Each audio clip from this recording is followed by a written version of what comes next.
Los periodistas. Creo. Ay, fuera del aire tenemos conversaciones que son muy chistosas. Andrea Sandoval Tapia, ¿cómo estás? Muy bien, muy contenta. ¿Cómo te ha ido? Siempre un gusto saludarte. Igualmente. Pues Tan aquí elegante. que eh, todo el mundo habla del magisterio alrededor del día 15 de mayo, ¿no? De la, pues algunos lo consideran profesión, otros lo consideran más una vocación, ¿no? Ujú, El ser maestro tiene como que dos visiones. El tener un trabajo, es una profesión, ¿no? La profesión de ser maestro, y la otra, que hay gente que tiene la vocación de ser maestro, de enseñar, y que no le importa el tema del dinero, o no es lo fundamental. Entonces hay un ujú. cuadrito que me apareció por aquí, ahorita te lo pongo. Motivos del cambio de denominación de profesión o de vocación. No sé si se vea bien, si se entiende, si no, dímelo. Más o menos, si le puedes hacer un poquitín de zoom, Más a grande. ver se ve más claro. Sí, Ahí. ándale, ahí sí ya se ve mejor. Dice, profesión y Ujú, vocación ujú, es una fuente de un investigador, Ger Villa. La creciente tendencia de todos los sectores de la sociedad hacia la profesionalización como preparación específica para saber hacer se aleja de la idea de vocalización al entenderse esta más como una inclinación o afición. Totalmente ujú, cierto. Las connotaciones religiosas y los valores espirituales que muchas veces conlleva el término vocación son rechazados de raíz en toda sociedad secularizada y utilitarista. Voy a ser médico y si logro el título me voy a especializar en cirugía plástica porque eso deja mucho dinero, ujú, ¿no? Por poner un ejemplo. ujú, Voy a estudiar psicología. ¿Por qué? Pues porque las parejas tienen problemas y todas las parejas que se unen se separan, entonces eso también hay mucha consulta, ¿no? ujú, Por decir algo. El rechazo de ciertos vocablos prescindiendo de su significación asociado al nacionalcatolicismo. Este apartado se menciona porque esto está hecho para los sistemas educativos colombianos. Es un documento colombiano. La, ujú, la fuerte valoración del sustento o base económica de la profesión frente al altruismo o entrega desinteresada de la profesión. Los maestros ujú, rurales, los maestros de las zonas urbanas, los maestros del Andes y los maestros del centro escolar, ¿no? La defensa de ujú, unos intereses laborales ante la administración demandando justos derechos, a veces mediante manifestaciones, huelgas, medidas de presión, etcétera, propios de cualquier profesión, contrasta con el sentido vocacional frecuentemente de heroísmo, servicio incondicional. Los sindicatos, grupos de poder. ujú, Hay maestros que son maestros, pero por tener poder político. Hay maestros por vocación, y ahí están los maestros rurales, y hay maestros por conveniencia. El papá le compró una escuela a la hija, y pues ya es la directora y es profesora, y es un negocio de la familia. Heredaste el negocio de la familia, ¿no? De ser ujú, profesora. ¿Qué hay atrás de todo esto? Porque hace muchos años tú escribiste, no, bueno, no, ujú. pero sí hace algunos años escribiste un artículo que hablaba de esto, de cuando alguien se queda sin chamba o cuando alguien anda buscando qué estudiar. Y dice, pues aunque sea de maestro, Ujú. ¿no? Sí, sí. Fíjate que es un tema porque mucha gente llega, lo pusiste muy bien, me gustó tu ejemplo de porque quiere ser maestro y siente un llamado a la vocación y entonces se meten a las normales, ¿no? Se meten en el caso de Puebla tenemos el BINE. Por ejemplo, yo sentí el llamado hacia la vocación e hice el examen de admisión para lo de la normal, pero la de niños pequeños, la del jardín de niños, ¿no? Pasé el examen, estuve medio año en esa escuela, en el bachillerato pedagógico, y dije, ser maestra no es para mí. Yo como que necesito otra cosa, me salí, cambié y seguí el rumbo, ¿no? Hacia psicología. pero mucha gente tiene la inclinación, la sensación, de niñas juegas o jugamos a la escuelita y hacemos esto del, yo hago el rol del maestro, a mí me gusta decir esto, me gusta pasar lista, ¿no? O quieres ser la que siempre está ayudando al maestro. Sentimos una inclinación hacia enseñar al otro, hacia ayudar al otro. Eso es lo que se entendía como la vocación. Pensábamos que los buenos maestros eran aquellos que seguían esa vocación. Pero la parte de la profesionalización, o ya se habla del perfil docente, de las competencias docentes, de toda esta terminología de la pedagogía, es que realmente sea una persona que no nada más tenga el conocimiento, sino que sea capaz de comprender la pedagogía. Y uno de los grandes cambios, por ejemplo, que pasó en la educación es, tú y yo fuimos a la primaria en el modelo de aprendiz, de enseñanza. El maestro se paraba, dictaba y escribía y el que le entendió y el que pudo y el que no, pues con suerte a lo mejor le explicaba una vez, pero el maestro ya enseñó, ¿no? De hecho, hay muchos maestros que decían, pues yo enseño, yo vengo a dar mis clases y a mí me pagan. Si ustedes no aprenden, es su problema. Una de las cosas que también ayuda con la profesionalización del perfil docente de las personas es que cambia hacia el modelo de enseñanza. El profesor es el que permite, perdón, el aprendizaje. Permite el aprendizaje, fomenta el aprendizaje, tiene actividades, planea cosas y entonces ya basado en las competencias que tiene que desarrollar el alumno es lo que ya hace en la clase, ¿no? Entonces, realmente el negocio de la educación, creo yo, que está en que es necesaria. O sea, es necesario que vayamos a comprar comida, es necesario que tomemos un transporte o que nos movamos de alguna forma y es necesario que vayamos a la escuela. Es una necesidad básica y tan básica es que se trata de que incluso en lugares rurales con poco acceso siempre haya una escuela y siempre haya un profesor no solamente por la necesidad de ser alguien en la sociedad y tener después una profesión o tener algún oficio, sino porque es de verdad una necesidad casi del espíritu, vamos a decirlo, ¿no? De la persona, el aprender, el conocer su medio, el desarrollar actitudes, talentos y demás, ¿no? Entonces Eso la es vocación, pedagogía eso es vocación. el que la persona haga algo con lo que tiene, con las habilidades, con el medio, transforme, se convierta en un ser humano, que es de lo que habla hoy la pedagogía, ¿no? La pedagogía del acompañamiento, por ejemplo, que puedas hacer que todos esos talentos, que todo eso que tiene el alumno, lo desarrolle durante la clase y se convierta en una mejor persona, ¿no? Hoy se habla del perfil de egreso, que es algo que presumen muchas escuelas privadas. Nuestros alumnos salen aprendiendo y sabiendo y pudiendo y conociendo y demás, ¿no? ¿Por qué? Porque es al final lo que te va a llevar a integrarte a la sociedad y a volverte una mejor persona. Alguna vez platicamos la diferencia entre los niños Montessori y los niños de escuela normal. Entonces, realmente esas habilidades que se aprenden son las que te ayudan a integrarte a la sociedad y mejorarla, ¿no? Con el fin de impactarla, pero en forma benéfica. Mm. Entonces, la enseñanza, la escuela es una necesidad básica. Partamos de ahí.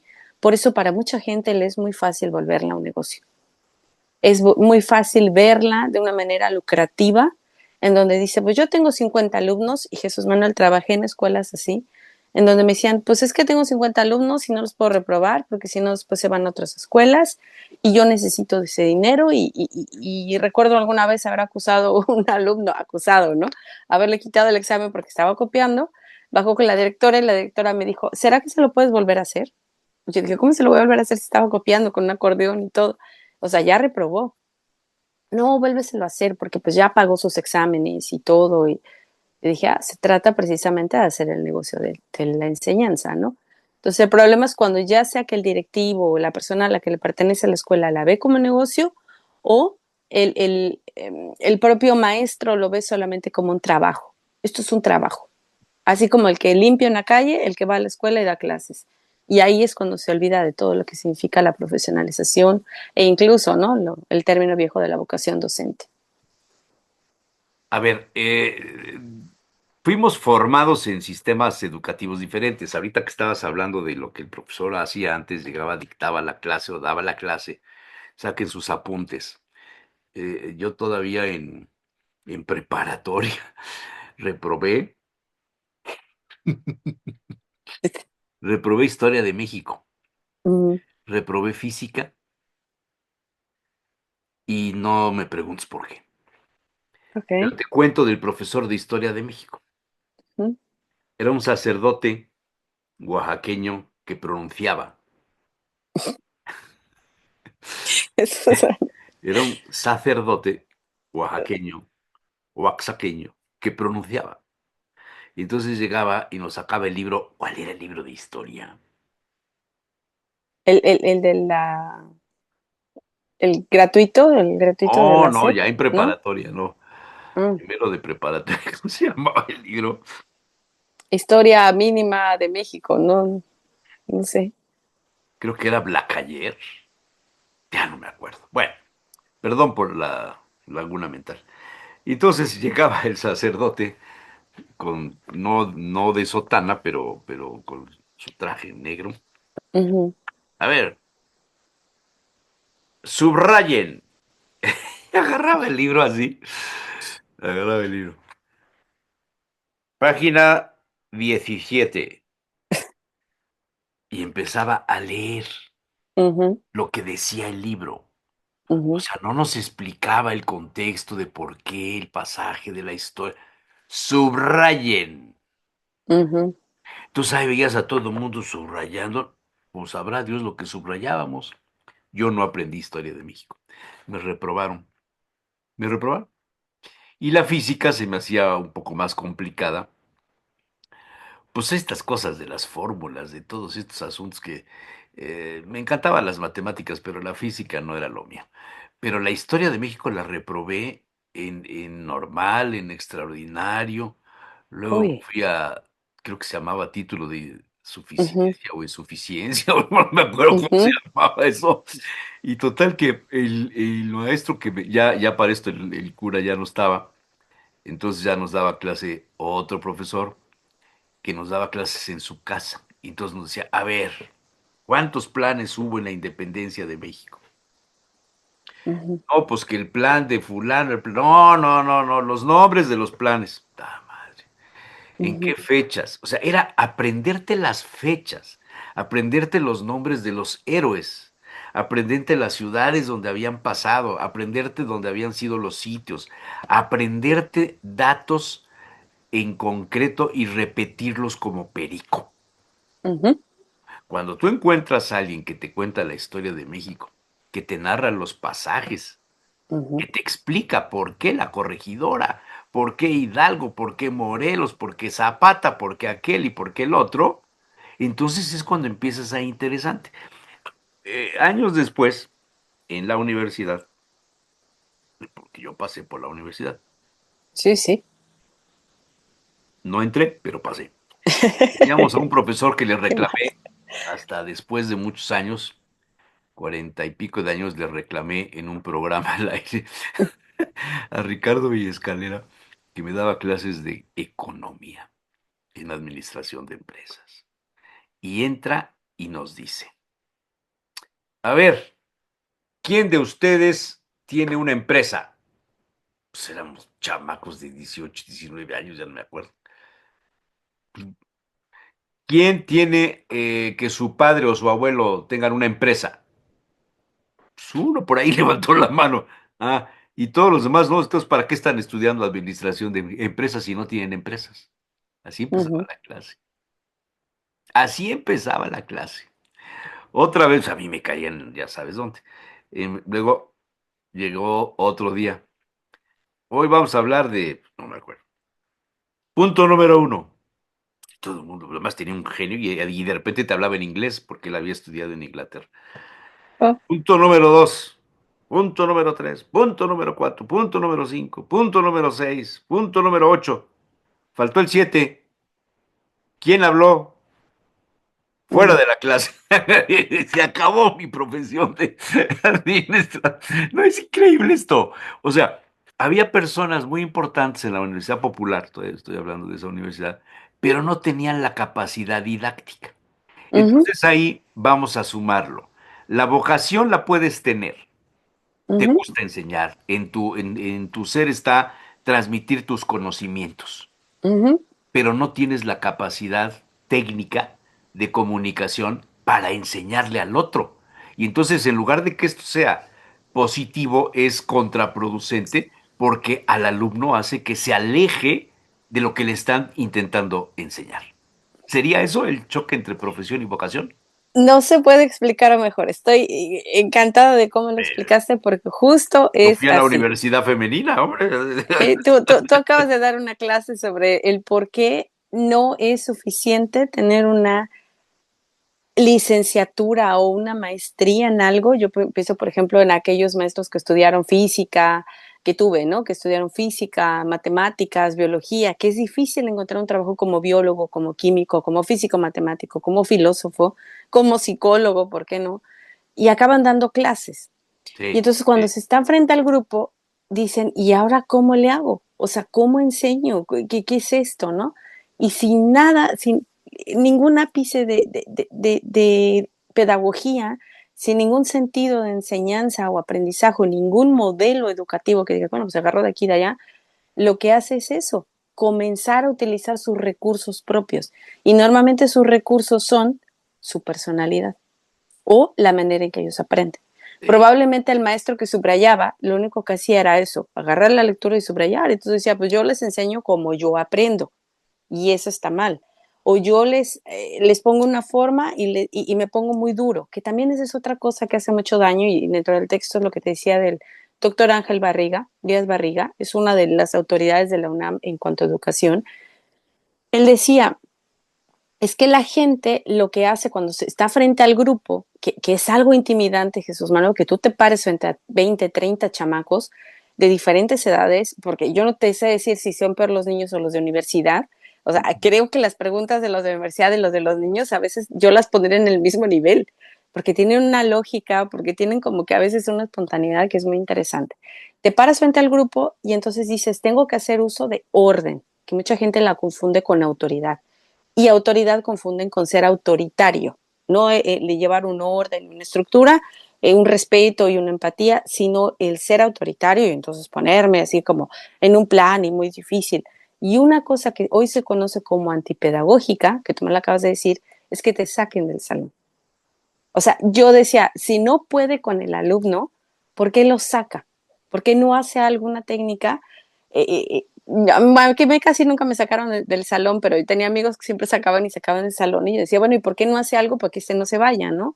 O sea, ¿por qué no hay algo que respalde una pedagogía que eso no pase? Tú pasaste ahorita también diciendo este modelo de la enseñanza, de yo me paro aquí y aprende y te hago el favor de enseñar, a el modelo del aprendizaje significativo. Lo dijiste con historia, o sea, cuando te cuentan cómo es y por qué Claro, es y la claro, trama, claro, uno quiere saber muchísimo. claro. Se Porque vuelve son historias, significativo. finalmente son historias, ¿no? Son historias y son historias reales, ¿no? Y algunas son mejores que la telenovela o que cualquier libro, ¿no? Entonces, cuando tú lo pones el significado, cuando dices, es que esto es lo que significa la historia, y por eso no puedes decir que fue Allende el que tocó la campana en vez de Hidalgo, y por eso no puedes cuatrapear y revolver la Revolución Mexicana con la independencia por esto y esto, ¿no?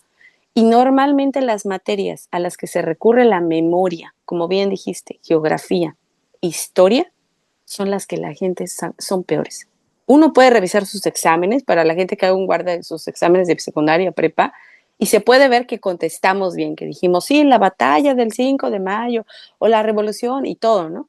Pero dices, ¿dónde queda ese aprendizaje? Lo puse en el examen, me calificaron, quedó en mi boleta, me ayudó a pasar el año y adiós.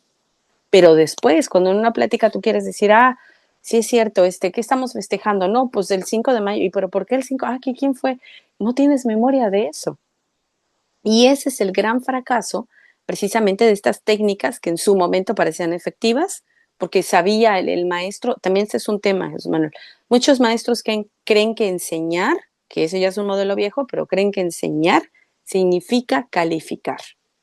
Todo lo que yo te digo, tú después me lo vas a decir y vamos a decir si está bien o no está bien.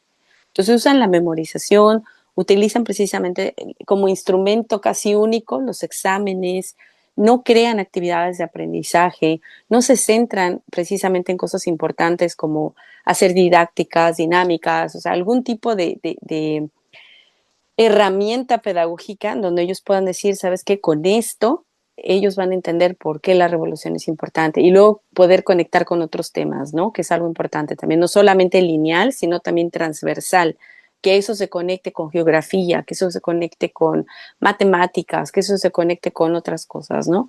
Entonces, realmente la pedagogía, cuando uno la conoce, yo no lo conocí hasta que estudié la maestría de la que, por ejemplo, también es colega Cirilo.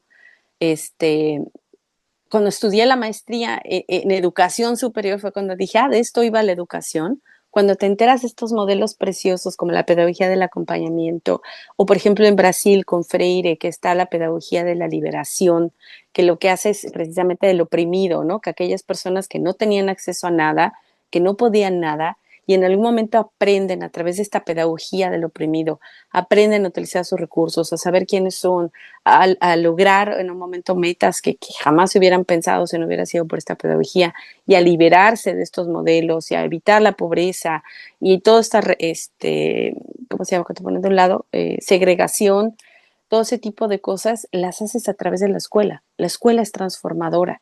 Cuando lo ves al nivel de la universidad, y tú lo decías en un programa de cuchara, cuchillo y tenedor, cuando, por ejemplo, los alumnos de la universidad se levantan y alumnos como los de la UAP o los de la UNAM mueven toda la política mexicana. Entonces, hay un gran poder en la educación y en las instituciones educativas que no se entiende si no se mira a través de la pedagogía.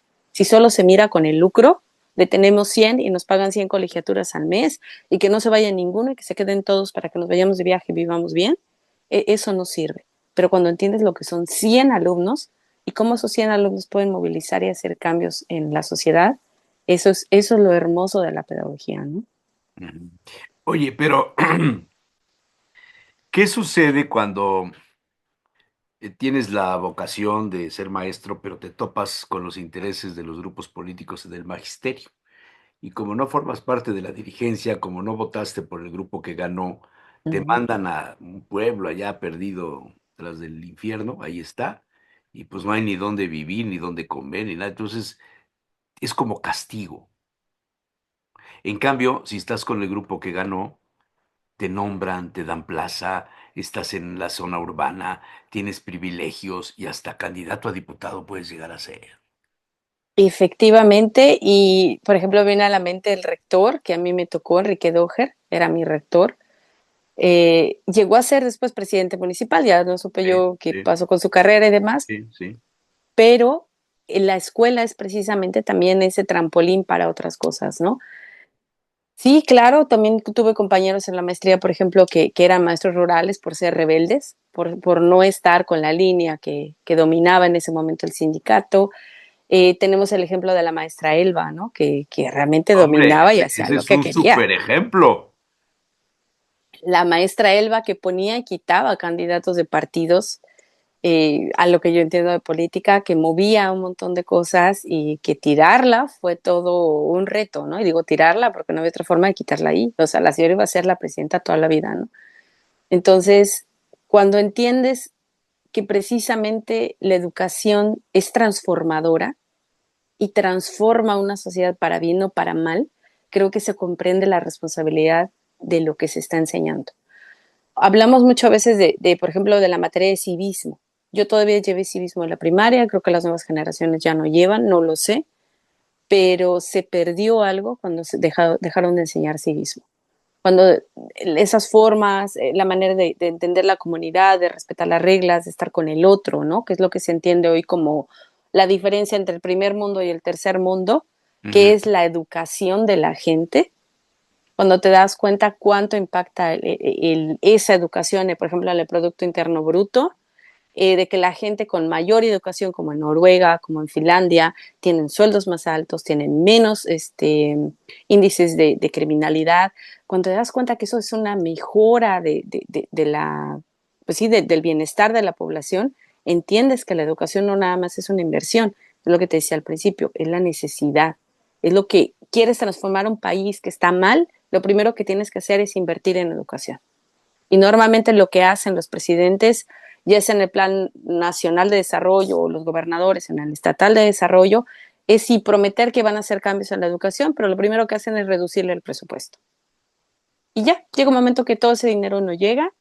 Yo he visto escuelas primarias en donde no tienen realmente nada, en donde los maestros tienen que improvisar, en donde los maestros tienen que ver cómo le hacen, porque pues realmente tienen casi que enseñar con su persona y se acabó.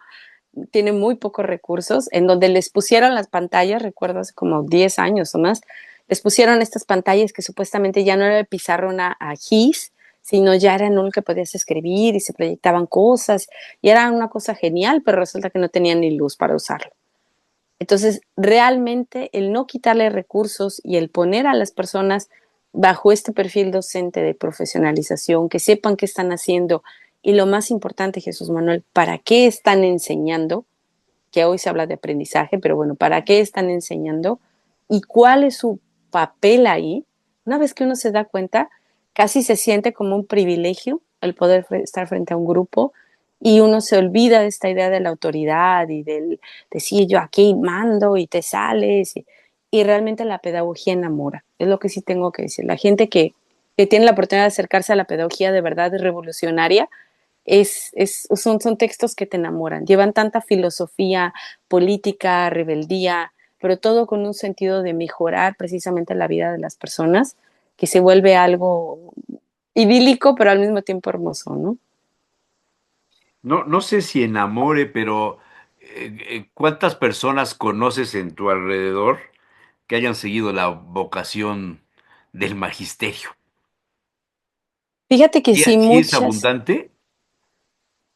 sí, y es algo, personalmente pienso en una amiga, ¿no? Que quiero muchísimo, que está dentro de la UAP y que precisamente siempre la línea de izquierda en el sentido de que va en contra de lo que le pongan y lo que le digan, y ha logrado muchas cosas y ha estado en puestos en donde puede lograr Acabas cambios. de tocar un tema central, Dime. las ideologías en el tema de la enseñanza. ¿A qué escuela vas a ir? ¿A una privada o a una pública? Sí. ¿Qué carga ideológica te van a dar en una y en otra? Olvídate de la escuela, luego pasarás a la universidad. ¿A qué universidad vas a ir? ¿A la universidad pública, donde te vas a mezclar con todos los ciudadanos habidos y por haber? ¿Te vas a ir a una universidad privada? ¿A qué universidad privada? ¿A una donde hay un corte confesional en la educación? Ujú. ¿O te vas a ir a una donde hay un corte empresarial? ¿O te vas a ir a una donde te vas a poder relacionar con los ricos de los ricos de los ricos? Porque ahí van los ricos, ricos, ricos. Entonces, tus compañeros van a ser los hijos de los grandes empresarios, de los industriales, y eso te abrirá, piensan tus papás, un escenario de vida diferente al que vaya a la UAP.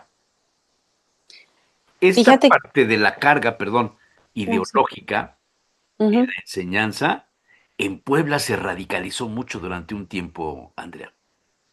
Y creo que continúa y va a continuar así, porque, por ejemplo, no sé cuántas personas lo sepan, pero en el Tecnológico de Monterrey, desde la prepa hasta la universidad, son muy estrictos con las faltas, realmente no dejan faltar porque sí, pero cuando lo ves es una escuela que lo tiene todo. Tiene gimnasio, tiene cafetería, tiene biblioteca. Entonces tú dices, bueno, pues puedo ir a la escuela y después entre clases que están libres, pues me ejercito, luego como. Y como su problema, la gran mayoría no es económico, bueno, pues tienen ahí todo, ¿no? Se vuelve como su mini ciudad y al mismo tiempo ahí estudia, aparte de los que vivan ahí.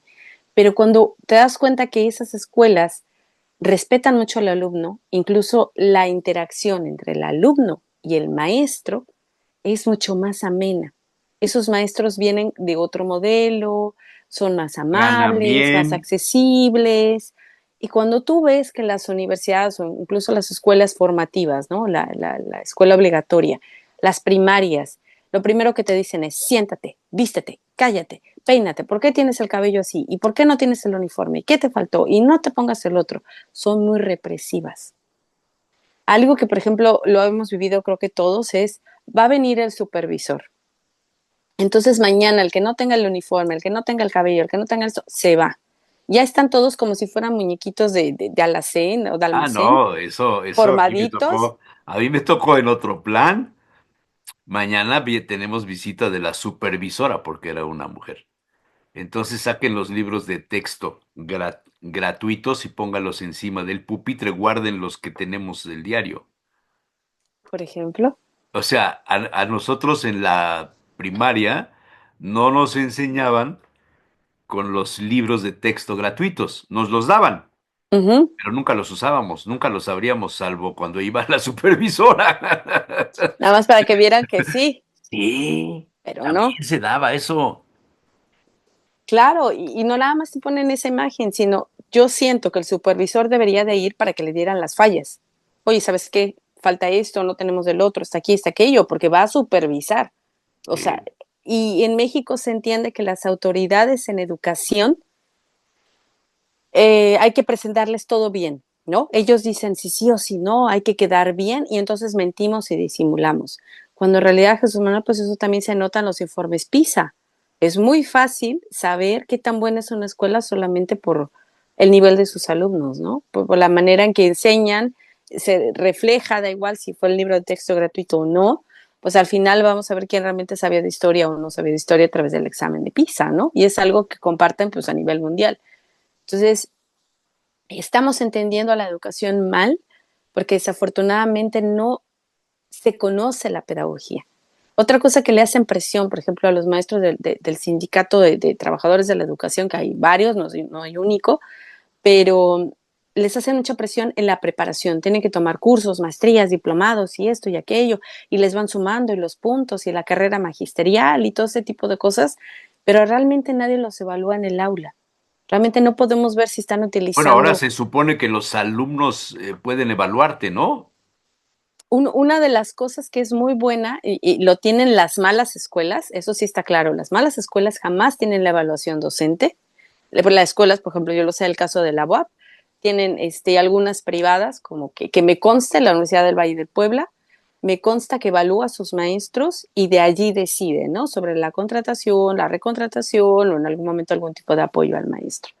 Entonces, el que no evalúa a sus maestros ya te da el inicio de que hay una impunidad, de que hay un uso del autoritarismo, pero no de la autoridad. Y que no tienen prácticas docentes acordes a lo que se le está pidiendo hoy al modelo educativo. Entonces, lo que te decía, cualquiera cree que es muy fácil pararse frente a un grupo No, no, y no, para enseñar. nada, para nada, para nada, para No nada. lo es. Pero sí, por eso puse en la entrada la diferencia de cómo concebir el magisterio, si como profesión o como vocación.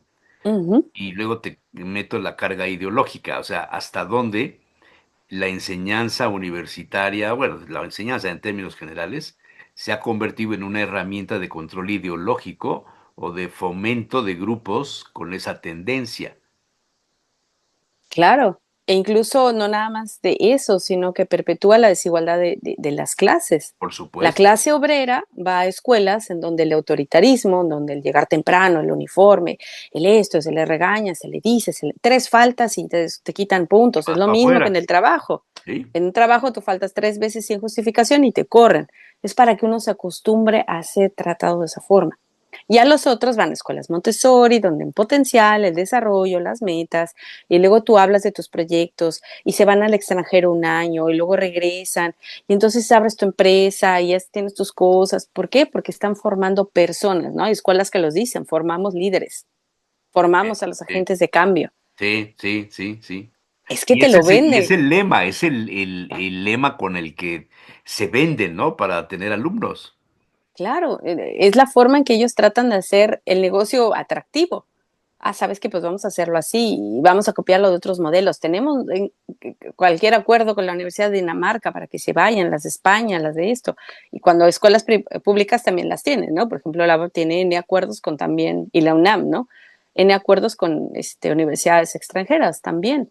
Pero a ellos te los venden como un plus. Entonces, las personas que quieren a sus hijos de inicio dicen, ¿sabes qué? Y digo quieren en el sentido de que están tratando de esforzarse para pagarles algo bueno, tratan de buscar una escuela en donde no los aplasten, donde digan, chin, es que no tenemos recursos para esto, no hay el otro, y acaben en este autoritarismo o escuela autoritaria, sino les ayuden a ser mejor persona, ¿no? Les ayuden a desarrollar sus talentos, sus potencialidades, sin destrozarles el autoestima, sin traumarlos, sin humillarlos, sin en algún momento pues hacerles así como un poco, vamos a decir, innecesario el pasar por una educación que les hace sufrir más que aprender, ¿no?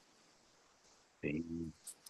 ¿Cómo es en Suiza este tema de la educación? ¿Se parece al sistema mexicano? No, para nada. Es un modelo muy interesante en el sentido de que tienes muchos caminos, pero eh, al principio se van dividiendo.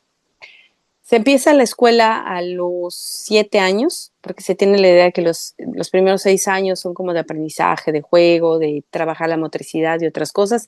Se empieza el kindergarten a los 4 años y son 2 años, ¿no? Entonces de 4, 5, 6, 6, 7, entran los niños con 7 a la escuela, hacen más o menos 6 años de primaria. Hay lugares en donde solo son 5, pero vamos a decir que en general son 6. Y lo que se hace es que se enseña como por niveles. En algún momento en la cuarta clase o en el cuarto año, los niños empiezan a ver realmente qué potencial tienen. Entonces, los niños que se les da la escuela, que funcionan, vamos a decirlo así, que les fluye ser alumnos, porque leen, porque preguntan, porque tienen ese interés, porque se les da, ¿no? O sea, tienen esa inteligencia, por decirlo así, pero bueno, se requieren más habilidades también. Son los que después pueden ir a la escuela que se llama el gimnasio, que el gimnasio lo que es como la secundaria y el bachillerato que te prepara para después la universidad. Ellos tienen el camino libre, es una escuela que se entiende como lo que nosotros aprendemos, física, matemáticas, obviamente el idioma ya mayor, ¿no? Las personas que no son tan buenas en la escuela se quedan en la secundaria y de la secundaria aprenden algún tipo de profesión, no profesional, tipo de Oficio. oficio, O cortar sea, ¿hay cabello, una trabajar en un... selección natural por las capacidades? Sí, es muy cruel, pero sí. Porque los que son inteligentes tienen el camino derechito a la universidad si van al gimnasio y los que no van a la secundaria y luego de ahí hacen alguna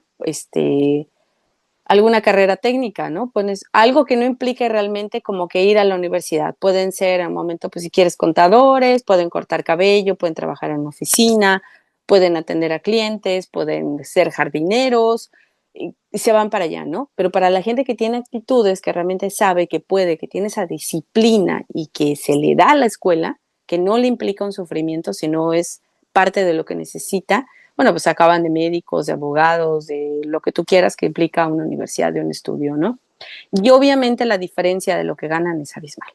O sea, las personas que estudiaron aquí O sea, viven desde muy la bien. escuela ya sabes si vas a ser rico o vas a ser empleado toda tu vida. Exacto. Hay mucha gente que dice, no, ¿sabes qué? Pues yo como que no prestaba atención, como que me atonté y no le quise, no le atendí la escuela, pero hoy entiendo que es lo importante. Después buscan caminos para como poder estudiar algo más elevado, como poder ir a una escuela de media superior, pero que sin que sea una universidad, y van a colegios o este tipo de cosas en donde aprenden algún tipo de profesión un poquito más interesante, pero nunca van a llegar a ganar lo que gana una persona que sí fue a la universidad. Entonces aquí la diferencia es aplastante en el sentido de que si puedes con la escuela tienes un futuro y si no, casi casi a los 15 años sabes que vas a ser ¿cómo se llama? Los que montan los pisos, ¿no? O técnico o Albañil electricista toda tu o vida. qué, ¿Sí? fontanero, no sé qué. ¿Sí? ¿Sí? Sí, que no quiere decir que sea algo demeritante. No, No, o no, sea, pero de entrada ya te están poniendo una clasificación, vamos a decirlo así. sí. Y Has clasificado ya. otra cosa me parece muy interesante que en la boleta no nada más te llegan las calificaciones de matemáticas o de física o lo que quieras, sino del otro lado viene la capacidad de trabajar en equipo, de respetar al grupo, de atender a las reglas, la La puntualidad. sociabilidad, digamos. Sí, también lo actitudinal, ¿no? O sea, cómo es que es el alumno y de ahí es que te acepten, ¿no? Entonces, desde los 16 años, ellos comienzan lo que es este aprendizaje binario, voy a decirlo así, porque en un momento van a la escuela, por ejemplo, los que van a cortar cabello, van a la escuela, pero después hacen prácticas en un salón y empiezan a cortar cabello, ven un día la teoría y al otro día hacen la práctica, ¿no? Igual los que montan pisos, los que son técnicos, los que van a una oficina a trabajar en la computadora todo el tiempo, como un tipo de secretariado, ven la teoría y otro día van a la oficina y eso, ¿no? Entonces, de los 16 tienen que empezar a buscar un trabajo, o sea, un lugar donde puedan hacer sus prácticas para ir estudiando lo que quieren estudiar. Y es vital, o sea, desde los 16 los ves haciendo sus currículums y haciendo llamadas para ver si hay algún lugar que los acepte para que O hagan sea, sus es una, tres es años de una práctica. sociedad de una competencia tremenda. Sí lo es, tomando en cuenta que es una población de no más de 10 millones y el territorio es igual de grande que todo el estado de Veracruz. Entonces, cuando te das cuenta que 10 millones en todo lo que sería el estado de Veracruz es lo que es Suiza y es lo que tiene que competir con, obviamente, su vecino más fuerte, Alemania o Francia o Italia, Dale. te das cuenta del nivel que se necesita, ¿no? Por eso la gente que llega a esos niveles arriba no es casualidad que sea doctor. O sea, mínimo te sabe multiplicar, te sabe sobre cosas importantes y ya no te digo los que llegan a ser maestros, ganan muchísimo dinero y hay maestros que obviamente pues van, maestros de educación básica o los maestros de secundaria o los maestros de los gimnasios, que te digo que es la educación que te lleva a la universidad, bueno, ganan muchísimo dinero, o sea, es increíble, pero porque se lo merecen en el sentido de que siempre fueron buenos estudiantes.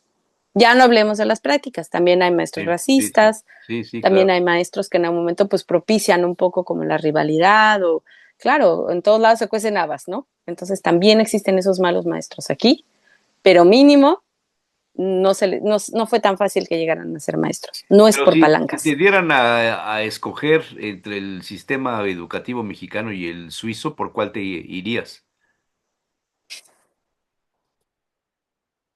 Me gusta mucho del sistema mexicano en que se cree mucho en el alumno y se cree mucho que puede cambiar. Que un mal alumno, por ejemplo, de secundaria, puede ser un buen maestro después o puede ser un buen profesionista. Pero la verdad, tomando en cuenta que es muy funcional y que lo puedes ver después, no solamente en la economía de las personas, sino en la calidad del trabajo del profesionista, sea el que sea, me voy por el sistema suizo. Porque al final también te permite, si te diste cuenta, chin, la regué, debí estudiar, debí aprender, te permite seguirte profesionalizando, te permite tomar cursos, algún tipo de maestría, empezar algo y lo puedes hacer a los 30, 40, 50 años, 60 y hay todavía posibilidades de hacer ese trabajo, ¿no? No sé mucho, conocí a una persona que era maestro, que empezó trabajando en un orfanato para niños y de ahí le gustó la psicología y a sus 60 años se volvió psicólogo y sus últimos 5 años fue psicólogo de un orfanato. Entonces me gusta esa flexibilidad, sí. Fíjate, qué interesante, ¿verdad? Todo esto, o sea, realmente la educación en determinados países es clave para el poder económico que desarrollan. Yo leí hace años sobre el sistema educativo noruego, Uh -huh. donde entran los niños a un salón, hombres, mujeres, con una maestra, maestro, y se están durante lo que vendría a ser para nosotros la primaria y la secundaria con el mismo profesor. Sí. No es que el profesor les enseñe todas las materias, Uh -huh. es el tutor del salón y convive con ellos los, no sé si son 9 años, 10 años de educación primaria y lo que vendría a ser para nosotros la primaria y la secundaria. Esto forma una comunidad tremenda, cosa que En aquí su, en México no es posible. podría ser posible, ¿eh? Y también, por ejemplo, en Suiza se está con el mismo maestro de primero de primaria a tercero y luego se cambia de cuarto a sexto. El mismo maestro de cuarto a sexto. Y el de secundaria, lo que tú acabas de decir, precisamente es un maestro como titular, tutor, que acompaña los 3 años de la secundaria, ¿no? Y lo mismo pasa en el gimnasio. Entonces, realmente el que tú puedas ver y acompañar al alumno esos 3 años te da muchas herramientas porque te da lo que se conoce como la zona próxima de desarrollo, que es una teoría de Vygotsky muy conocida, en donde dices, bueno, hoy no lo puede, pero en unos meses sé que lo va a poder, ¿no? Y tú te das cuenta, acaba el segundo año de primaria, vamos a decir, y dices, sí, todavía no le sale mucho la multiplicación, pero veo que en su zona próxima de desarrollo es esto, y probablemente al tercero, al entrar, va a poder. Y entonces entra tercero, tú te acuerdas que ese alumno le cuesta un poco de trabajo y entonces trabajas con él todo eso y lo logra. Y ya sabes de dónde viene y no es la maestra que de tercero que dice, debieron haberles enseñado a multiplicar. No, es que no es posible que lleguen a tercer grado y no sepan ni multiplicar. ¿De qué se trata eso? No, ya conoce al alumno, sabe cuál es su perfil, qué es lo que le falta, qué es lo que necesita alcanzar, qué tiene que desarrollar, pone las estrategias pedagógicas para que ese aprendizaje suceda y lo lleva, ¿no? Y a mí algo que me parece muy importante es, Jesús Manuel, aquí se trabaja mucho con el cuerpo. La primera cosa que tiene que estar bien para aprender es el cuerpo. desde no solamente la nutrición, desde no solamente tener una higiene del sueño, de dormir temprano, que en algún momento pues haya horarios, haya rutinas que permitan eso, sino también que a veces se dan cuenta que el cuerpo no está listo para aprender algo y entonces trabajan primero el cuerpo. Hay actividades afuera, cada vez que se puede se recomienda que el niño haga actividades extraescolares y se apoya, ¿no? A que el niño también no solamente es una mente que aprende, que esto es la idea de la escuela tradicional de siéntate y escribe, Sí. sino esos niños que se mueven, es más, necesitan moverse para poder aprender. Entonces, al moverse, al correr, al hacer esto, al hacer ciertos movimientos, les va a ayudar después a comprender mejor las matemáticas a que si lo dejas sentado. Entonces, el ¿Qué, tener presente eso es increíble. qué piensas de esta tendencia que cada vez se va haciendo más amplia en relación a las familias que deciden no mandar a la escuela a sus hijos en los primeros años porque piensan, y además lo demuestran, que Ujú, ellos en su casa pueden aprender más de lo que los papás saben? Y esto ujú, se detonó mucho cuando la pandemia, que los niños no iban a la escuela. Y a lo ujú, mejor el papá tiene un doctorado en matemáticas y la ujú, mamá tiene un doctorado en literatura o qué sé yo, y les ujú. enseñan a sus hijos cosas que en la escuela normal no es posible. El aprendizaje de esta forma en algunos países ya comienza a ser reconocido por los gobiernos. Se Ujú. pide un permiso para que puedas darle clases a tu hijo, hija, hijos en tu casa. ¿Qué Sé piensas? que, sé que en Estados Unidos es posible por temas religiosos, por ejemplo, o Ah, también también, sé que también. es posible porque como existen desafortunadamente muchos tiroteos y muchas agresiones y mucho bullying, ¿no? Que se conoce el acoso escolar, lo que hacen es precisamente enseñarles en casa para protegerlos de todo eso. Y aparte me parece que reciben cierto fideicomiso por hacer eso, entonces se vuelve como un negocio en el sentido de que lo invierten en sus hijos y al final pues están formando realmente a los hijos y funciona. Y me parece muy bueno. La única parte que obviamente siempre va a ser cuestionable es la socialización y la sobrecarga, porque no solamente eres mamá, papá, sino también eres el maestro, la maestra, que puede ser algo tradicional, sí, porque a lo mejor antes así aprendían los niños, ¿no? Antes de la escuela. Recordemos que la escuela es una invención de la Iglesia Católica Yo me acuerdo que que mi abuela nos contaba que cuando era niña tenía institutriz en su casa, no iba a la escuela. sí, hay un momentito que me dio la tos, no sé por qué. Te Me estás pasó algo. muriendo. Ay, se me fue, se me fue. Perdón. Perdonada. Se me fue. Toma agua. O un mezcal. Un mezcal.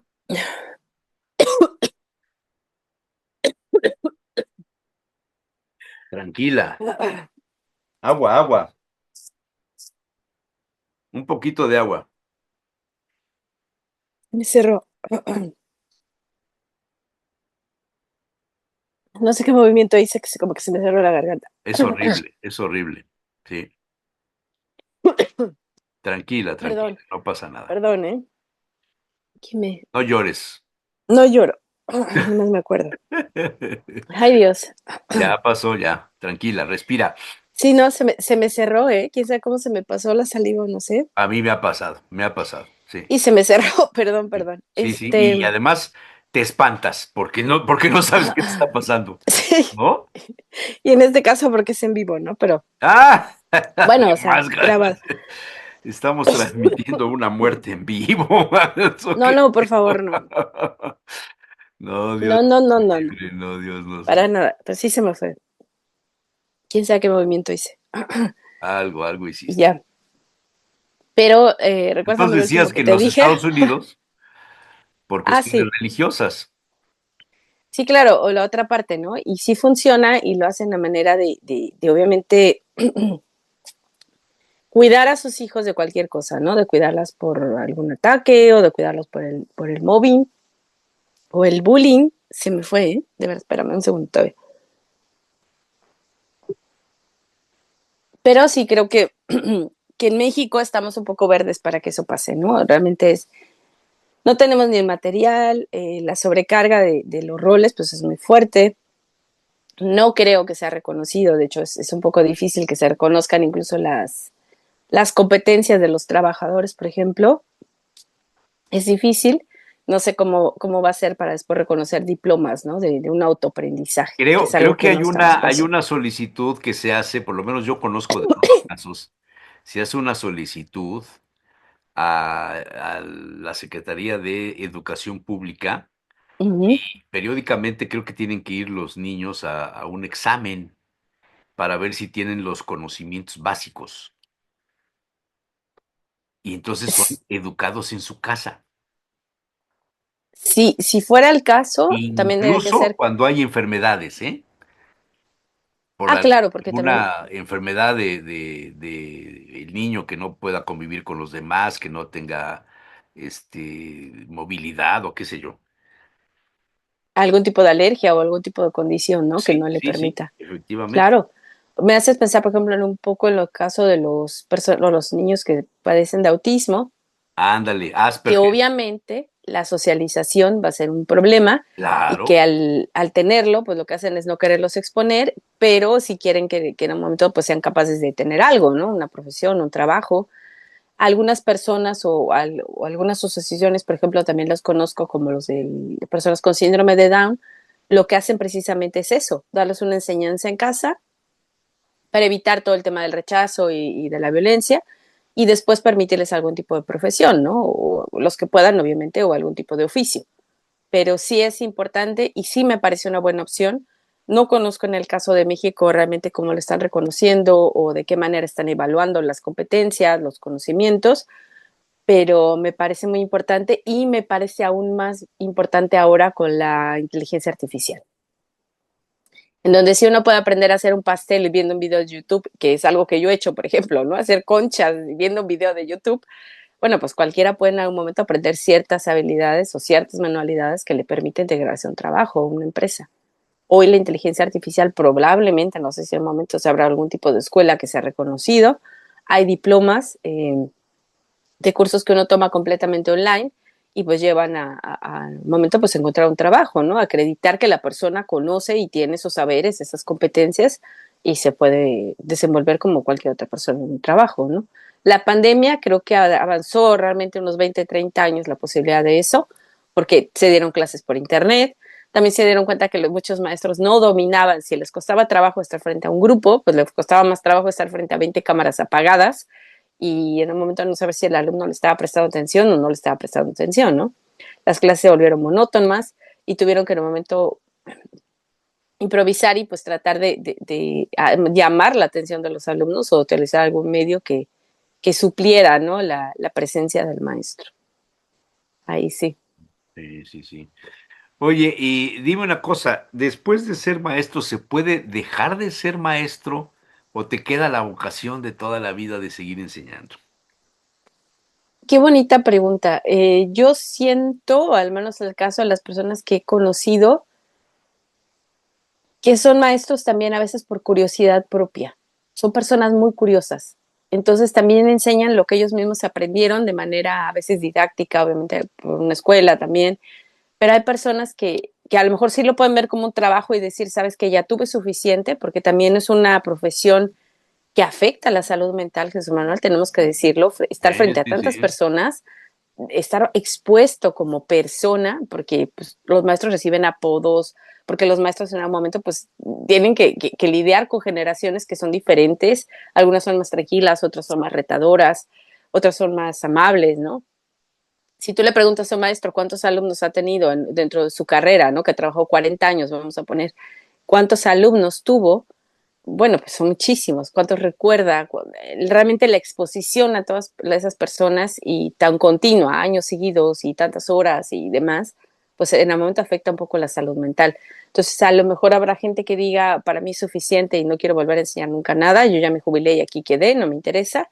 Y a lo mejor habrá aquellos que a pesar de haber tenido tantos alumnos, quieran en algún momento pues seguir en contacto con ciertos alumnos y den asesorías o a veces den conferencias o asistan a cursos, a talleres, en donde pues a lo mejor los exalumnos les dicen, ¿no? Oiga, maestro, venga, por favor, mire, vamos a hablar de tal cosa y usted era muy bueno, ¿no? Entonces, depende realmente cómo termine la persona, ¿no? Ya es algo más personal. Pero siento que los maestros curiosos, los maestros que siempre quieren seguir sabiendo del tema, aunque ya no den clases, van a seguir activos de alguna u otra forma, ¿no? Sí. Sí.